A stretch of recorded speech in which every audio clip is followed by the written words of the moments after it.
Welcome back to Let's Read Umineko. In the last part, we met Shannon. Cannon said Goda can go to hell. The loving family matters. It had apparently been built shortly after the war, so you could feel the dignity of almost a half-century hanging about it. On the surface, the building was gorgeous, but being as old as it was, the equipment such as an AC seemed quite frail. According to Jessica, midwinter was especially tough, what with all the drafts. It felt like they could just take the katatsu out. What's that? I wonder what that is actually. I don't know. Katatsu, a table frame covered by either a futon or a blanket, which is self-covered by a tabletop and has a heat source benefit that is often built. Oh, that's cool. We're gonna enter the... This is the main mansion. I love the sound effects of this game. It's freaking awesome so far. As we entered the hall, an aged servant greeted us. Now him I remember. As the most senior of the staff, Jinji served at the head of the servants. Let's see about him. Servant Jinji, the leader of the servants who worked for Yushimiya family. He has served Kinzo longer than any other and has formed a strong bond of trust with the old man. As he served Kinzo directly, crossing enough to suspect him of being Kinzo's spy. Wait, is Kinzo like... Well, he's crazy, we can tell, but like... What does that mean? Oh crap. I forgot to turn the... Hang on. No voices, Battler, we have not met in a long time. As our eyes met, he saluted us with a composed voice. He didn't get quite as refined about his godas, but even so, even though it felt rustic, it was a bow that had a meaning. Jinji, this really has been a while. You look well. Thank you. I have been quite well. Battler, you'll become a splendid young man. You have grown to resemble the master in his youth. I'm looking like grandfather? I guess that means that grandfather was pretty popular when he was young. Hee. From here on, I shall take Shannon's place and accompany you. Please come this way. Shannon bowed deeply and saw us off. Within the entrance hall, we head to the dining room under Jinji's guidance. Is it Jinji or the Jinjai? Jinji, just like Kumasawa, stood in the stark contrast to us young people who had grown beyond recognition over the last 6 years. His figure was exactly the same in my memories of 6 years ago. It seems like he has stopped since the last time we met. Jinji was silent and a diligent person. He was like grandfather's close aider, caregiver. In fact, you can go far to say he was grandfather's right-hand man. Actually, it seems that he was by grandfather's side more than my late grandmother was. According to Jessica, grandfather trusted him more than any of his blood relatives. But I wonder how long he served. I never heard the details, but I'm pretty sure he's been here since the beginning when this mansion was constructed. That is to say, he had dedicated half of his life to serving here. In other words, he's both trustworthy and faithful. I want this guy as a butler. And he also talks like this. Yeah, that voice, it's like, I didn't because I saw Umineko parody fandub by 2Umineko, like, it's something, Zero, his name is Zero something. And like when I did my Ace Attorney LP, I didn't actually know I was doing this voice. I didn't know it was inspired by that, but it is inspired by Jinji, the boy, because they're both like this. I didn't mean to. As we come through the open, ceilinged, I can't read, I'm sorry, hall behind Jinji, I found something I had no memory of from 6 years ago. What is it?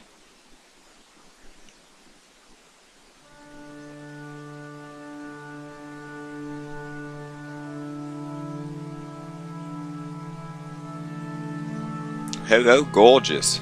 Who is that?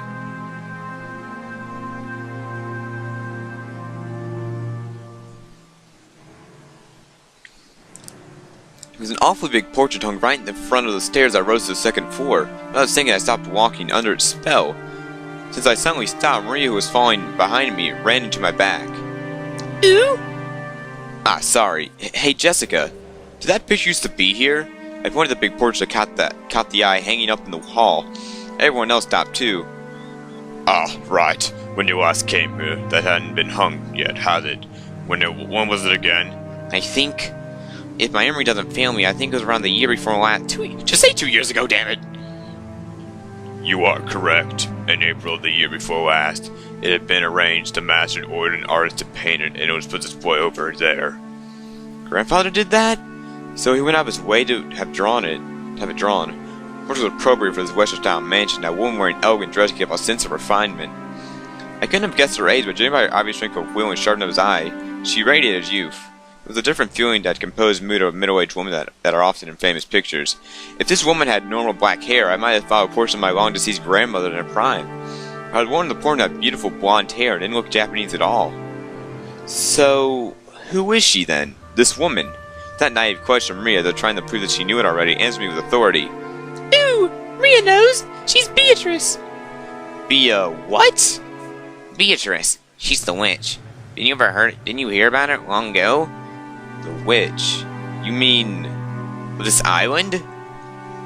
I think I already said this, but Rokujima is a small island that only spans about 10 kilometers. However, seeing that only the Yushimiya family lives here, that's quite large. So only a harbor and a site around the mansion were set up to live in. Beyond that, the island remained as untouched as it was when it was still uninhabited. The vast and empty forest had no lamplight, phones, or people passing through at all. To understand how dangerous it was, you need to throw out all your street smarts from the city. Anyway, if any chance you fell down a hole in the depths of the forest and sprained your ankle, you could cry or scream and no one would come to save you. If it got dark, the forest, where there was no streetlights, was wrapped up in a complete darkness. And so, since it didn't have any guideposts, it would be easy to confuse the lines, losing your sense of direction inside the dark forest. Nowadays, most people see a forest as a peaceful place. For the people of the bygone eras, before the light of civilization drove out the night, forests were as geographically separated from civilization as the ocean, like an ocean above the ground. It's like how fishermen who go out into the ocean are friends despite their technical knowledge. Hunters who go out in the forest have technical knowledge as well, that they are also in danger. If children go play in that dangerous forest, something terrible might happen. Someone's parents might have thought so. Maybe my grandmother, or possibly another else other than grandfather might have said that. Or maybe it handed down this island from long, long ago. There's a terrible witch in the forest, so you must not go in it. Thus, Rokujimi's ghost story was born. That is the legend of the Witch of Rokujima. That's why, if you say witch in this island, we are referring to the master of the vast and savage forest.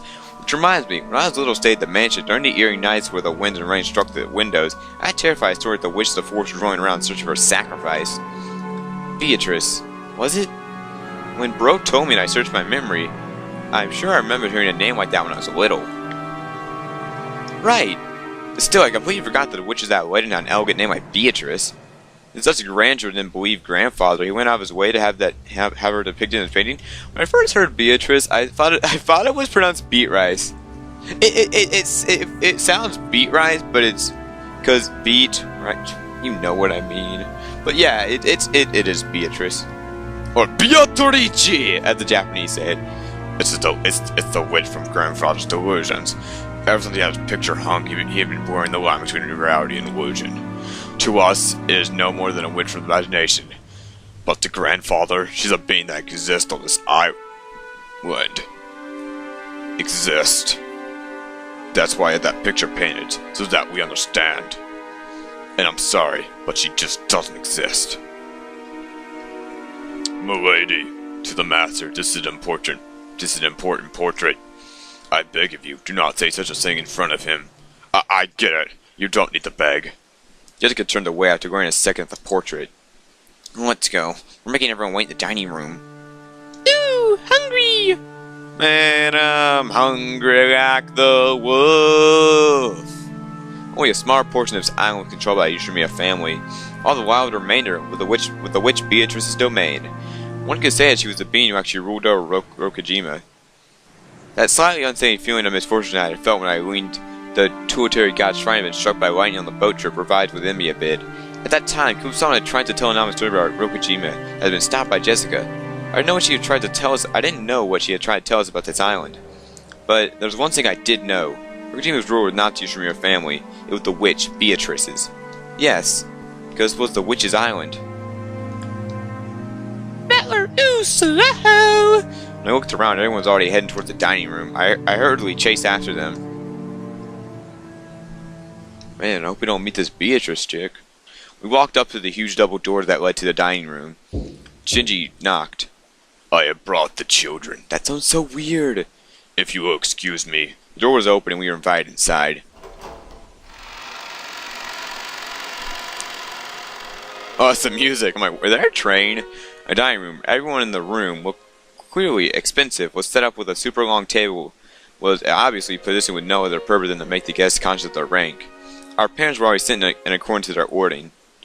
You're late, brats. Hurry up and take a seat. The old bastard pressed us to a seat. Pressured us to seat. Oh my god, I can't read. Pressed us to seat.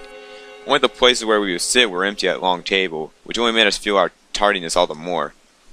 The seat at the head of the table, called the incipient chair, was the most highly ranked, reserved for grandfather. It was still empty. He probably planned to come in the last to ham it up.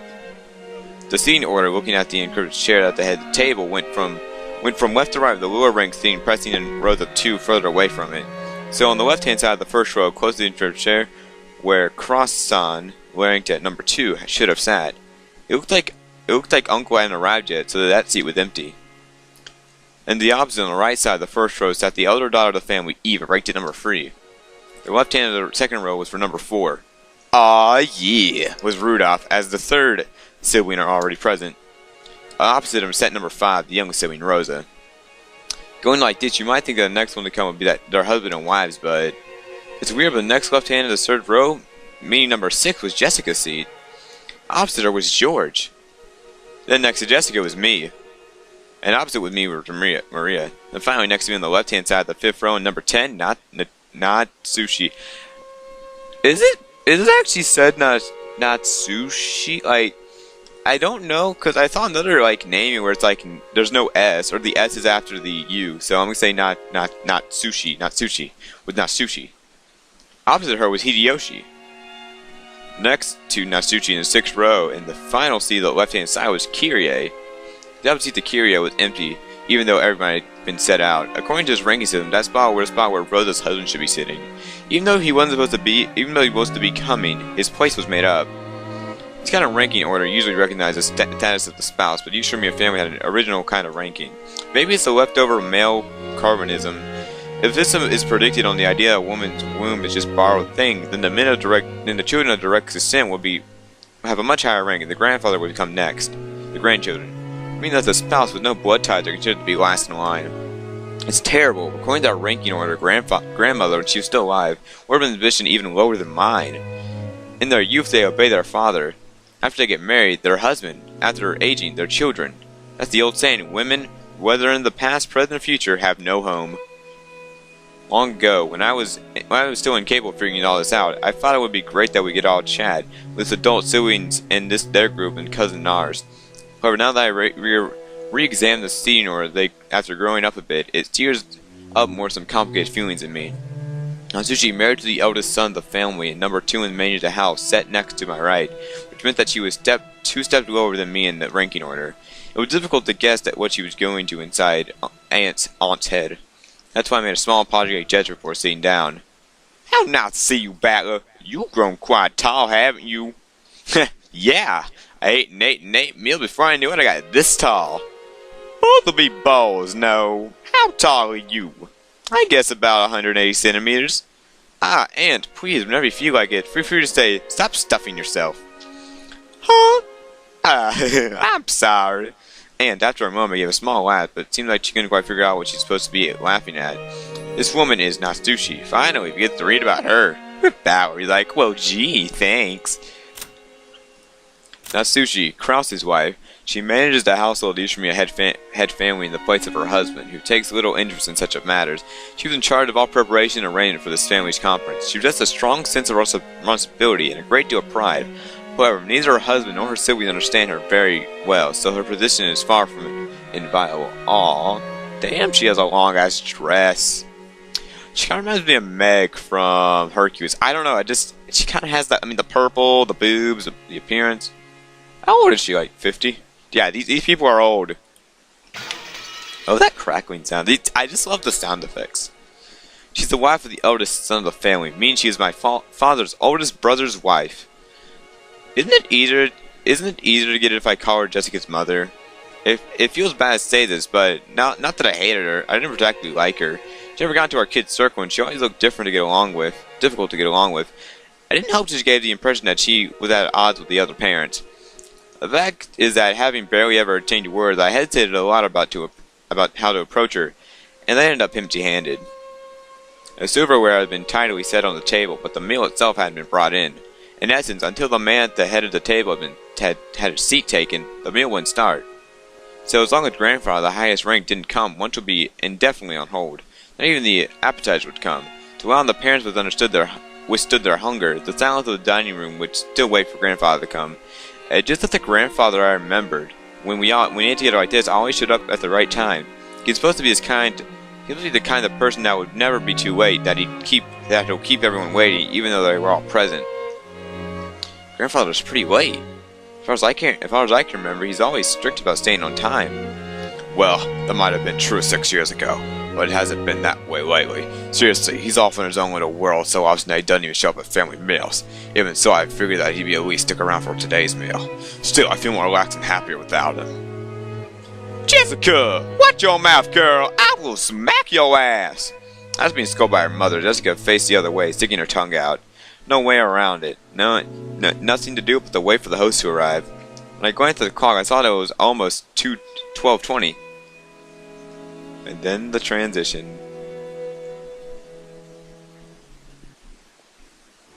The old headmaster of the Yushiro head house, Yushiro Kinzo. Let's read about this man. I have to go pee. Look at his face. The aged head of the Yushiro family, even though it was already been announced that he had just a few months left to live, he was burning with energy. Though he had amassed a vast fortune in the past, he never made that any announcement that about his hair to worry his children. Strong feels about the West and around family had called. His study is picked up with mysterious grimoires. What the grimoires? Wait, what are the grimoires? I want to read them. Why don't you let me read them? Ooh, nice cape. That's a cool cape. I like it. I want that cape. Actually, hang on. His suit reminds me of the new detective in Ace Attorney. Like the whiteness. Yeah. He's shape in his study. The clock showed noon, but he didn't even attempt to get up.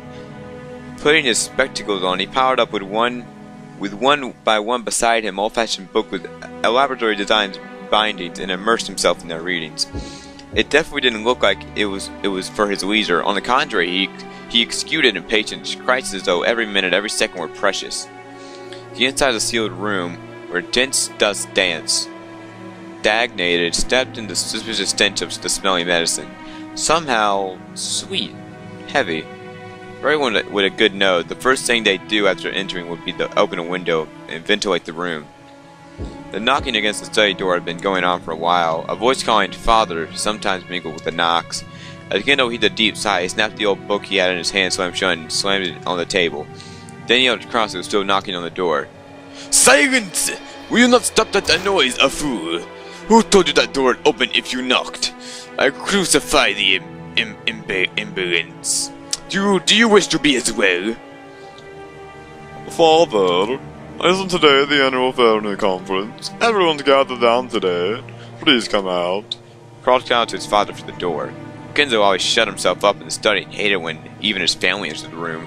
For that reason, Kinzo had crossed had no choice but to call out all it does from the corridor. Molest me not. What? Wait, what? Molest me not. Wait, what is he? Oh, he's old. It probably means something different. What do you mean by everyone? Do you mean the fool trying to drag me out here? Then kill them all, dismember them, make them do firewood, and feed them to the witch's hearth. Put a pot in their heart and boil wormwood. 40 episodes of death try to lure me out here to drink the blood of the apocalypse. It was soaked in dregs and liquor. Ah, Gingy, where are you? Call for Gingy. Hey, have my demonic absence prepared. The weapon of the green fairy reaches me no longer. Ah, Gingy, where are you? Call for Gingy. Before the door, Cross, Nando, and Gingy kept waiting for the master of the house, who would not come out. It looks like he hates me to his core. My voice doesn't reach him anymore. Cross shrugged as though he's saying, it's no use, and smiled bitterly. He himself hadn't really believed his father would answer its calls. However, as the duty of those son, he had formally made the request. Kinzo, aren't your sons and daughters and your grandchildren coming to see you? How about you show your face just a little? Shut up, be silent. Do you about admonish me, Cananzo? I do not call for you out, I said to call for Gingy. Now, call for him immediately. Time is short. The apostles are already reading the trumpets. Why do you not understand, you foolish sheep?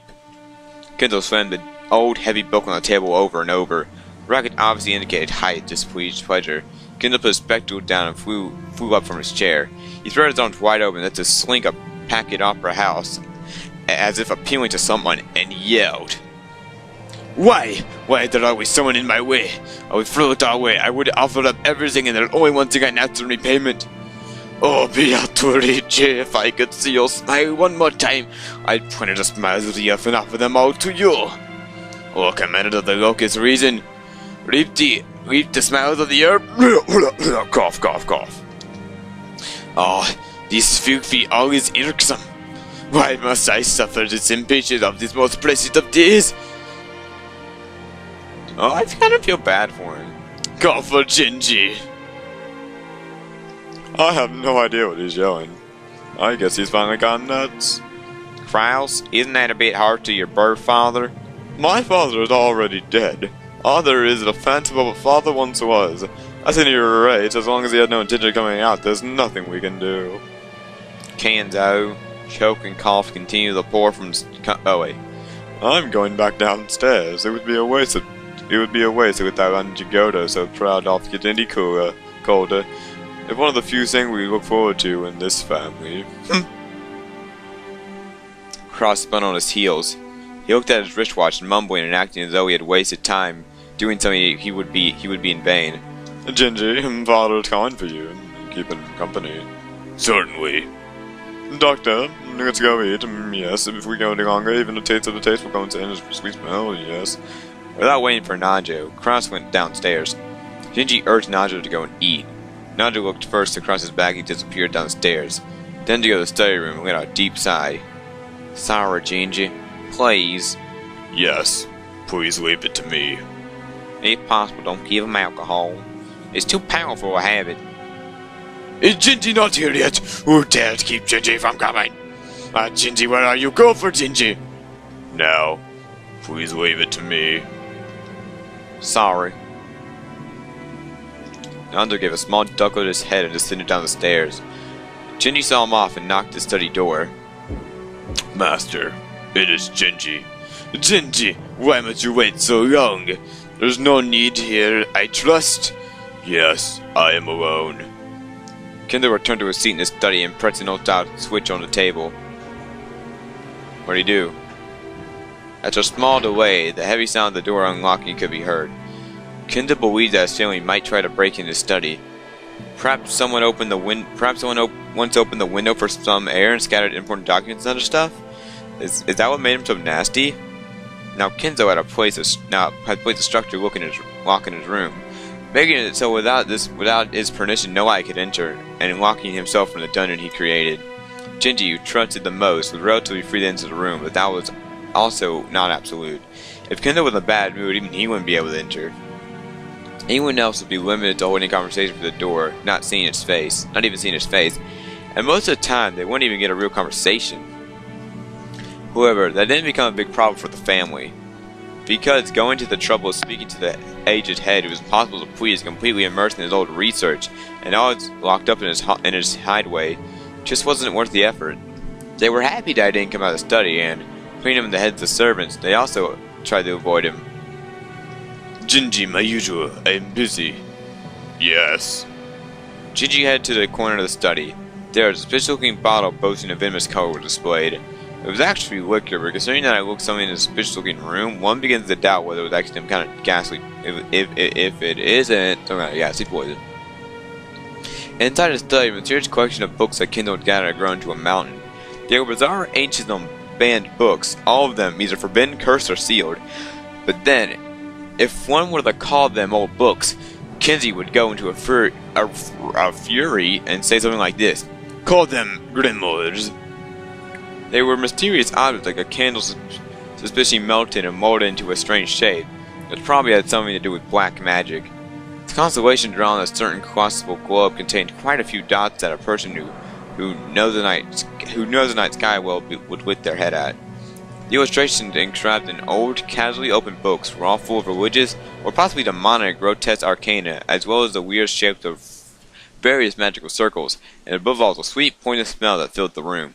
Proudly insulted those who entered for the first time their senses of sight and smell, then all their senses, making them lose their grip on reality. Inside that study, Gingy with a well-trained hand, prepared Kinzo's usual drink. If you didn't know the ominous dark green liquid that filthy complexity done in the bottle was liquor, you really want to put it in your mouth. You pour a small quantity of the spirit into the glass. After placing a super sugar in a strangely shaped spoon, he then poured water from a pitcher over it. Strange, when the transparent water would pour, the dark green liquid turned cloudily white. With a strange optical illusion, as though the water had caused the chemical reaction, made the drink become even more unrecognizable as the liquor. It improved the original flavor Kinzo liked and adjusted the taste. There was no recipe. Its success was measured only by Kinzo's mood swing when he drank it, and he had learned how to make it out many decades. Gingy placed the glass in the tray and faced Kinzo. Kinzo was now gazing out the window. Here, master. Thank you. Kinzo, not like a rival, the man who was shouting and screaming and yelling just before, regained his composure. In that man's back dwelt a dignity and intelligence made plain to him by how he tilted his glass and gazed down serenely beyond the window. Gingy, in order to allow Kinzo to set down his glass every time, motionlessly waited behind and to Kinzo's left, as though he were a living sideboard. Thereupon, while Kinzo looked out the window, he struck out only the glass. There was just a mouthful remaining. It was not a gesture to just set it upon the tray, as Gingy expected. It was a motion to hand the glass over to Gingy. Drink it, my friend. That is more than I desire. No need for a ceremony between us. Drink it, my friend. Thank you. Gingy respectfully received the glass and inclined it to a little taste to its contact. After that he agitated it. I tend to imitate your concussion, but no matter how I try, I cannot replicate the taste. The way you make it is pure relish. Thank you very much. It is the fruit of your guidance, master. However, he was not making fun of him. It was a relax, like a smile at the close friend's unirritable bad habit. We have grown old together. I forgot my age a long time ago. Being allowed to live here until now has been all thanks to you, master. Kinzo gave a thin smile, as to say he didn't need a compliment. Until now you have served me excessively well. My sons call me eccentric. The servants that were once many, all of them, retired in their growing fear of me. Only you even now serve me. That is more than I desire. I do not have much time left to live. My sons are vultures, lazily waiting for their inheritance to fall into their hands. That fool Kraus grounds his money like water, for it's every 2 golds to obtain one. With that he'd lose himself in saying he earned money. Even the slave to money, thinking it more of a hin or whatnot. As when I die, she'll use my card kiss to make a bluff. That dunce Rudolph just wants to fool around with women. Rosa bore the baby of nobody. Jessica's incompetent and illiterate. George is none of what it takes to be a man. Oh, what about Battler? Basker's a fool for away the honor used to be a family. Aww. Come on, he had a good reason. Have they explained that yet? He's a fool for away the honor. How about Maria? Maria is obstinate to the eye. Why do you serve me so incompetent? Is there anyone worthy to inherit the girlie I built? Of course I know it's also Beatrice, of course I know it. Golden Witch, is this the revenge you planned for me? If you want to hate me, you can hate me. If you want to run away, you can run away. I won't let you go, I want you to go. You're mine! You cannot be anywhere but in my arms for all my life. You need to whisper from eternity my birdcage to be only to me, Beatrice. Beatrice, why won't you give me back your smile? Oh, Beatrice, oh. After howling, Kinzo choked once again. Ginny set the tray on the glass down and patted his master's back. Ginny's facial expression did not change. It was always like this. Thank you, my friend. The outburst, like its previous agitation, had calmed, and Kinzo regained his composure again. His change of stance was like seeing 2 different people, a wild Kinzo and a composed Kinzo, living together inside one body. And so, I have decided. I cannot stand between my teens or 8 years procrastinating like this. If this body of mine is the final coin I have to bet, I have to choose, abandon it to the whims of the demon roulette. The power of magic is always settled with a gamble. Like Virinius tried the already oxen ancient Japanese secrecy. Sorcery. I don't know, sorcery. To nail a corpse's doll to a tree. The magic power dwells in carrying the risk that it will take within the 7 days the curse takes. The more dangerous the risk, the stronger the magic power will be. Me and the miracles are halfway. Is this him? It is him. Many miracles that happen in the myth can be said to be crystallization of a shocking magic power that has little probability of happening and in a strong. Oh my god, he's going on and on. That Moses parted the water of the sea was not the miracle of God. It was a desperate situation caused by soil on red seas shores. Weighed up on the scales, the Scotta gave birth to the miraculous magic power. Even if the same occurred again on some ship, the same will be no doubt not part.